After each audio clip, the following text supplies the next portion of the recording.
അച്ഛന് കാല് ചെയ്യാത്ത ആളായിരുന്നു. അപ്പൊ അമ്മ സ്റ്റേജ് ആർട്ടിസ്റ്റ് ഞാൻ നേരത്തെ പറഞ്ഞിട്ടുണ്ട്.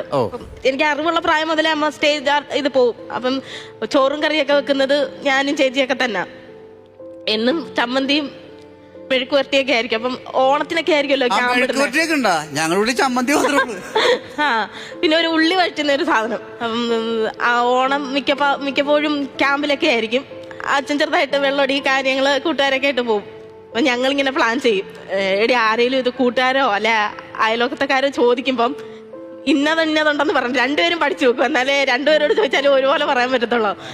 അപ്പൊ ചമ്മന്തി അച്ചാർ മാത്രം ആണെങ്കിലും ഞങ്ങൾ കൂട്ടി പറയും. ഇന്ന് അവിയല് പിന്നെ അത് മീൻ വറുത്തം ഉണ്ടായിരുന്നു എന്നൊക്കെ ഇങ്ങനെ പറയും. ഞാൻ ഇതൊക്കെ ഇവരോട് ഇങ്ങനെ ഷെയർ ചെയ്തായിരുന്നു. ദാരിദ്ര്യമുള്ളിടത്തേ കലാകാരൻ ഉണ്ടായിട്ടുള്ളൂ. ആട്ടാ കരഞ്ഞിട്ടുള്ളവരെ കലാകാരന്മാരായിട്ടുള്ളൂ. അതെ, അയലൊക്കാരൊക്കെ ഇല കൊണ്ട് കളയുമ്പോ ഞാനിങ്ങനെ നോക്കിക്കുമ്പോ ചേച്ചി എന്നെ വിളിച്ചോണ്ട് പോയിട്ടുണ്ട്. ഓണത്തിനൊക്കെ അമ്മയ്ക്ക്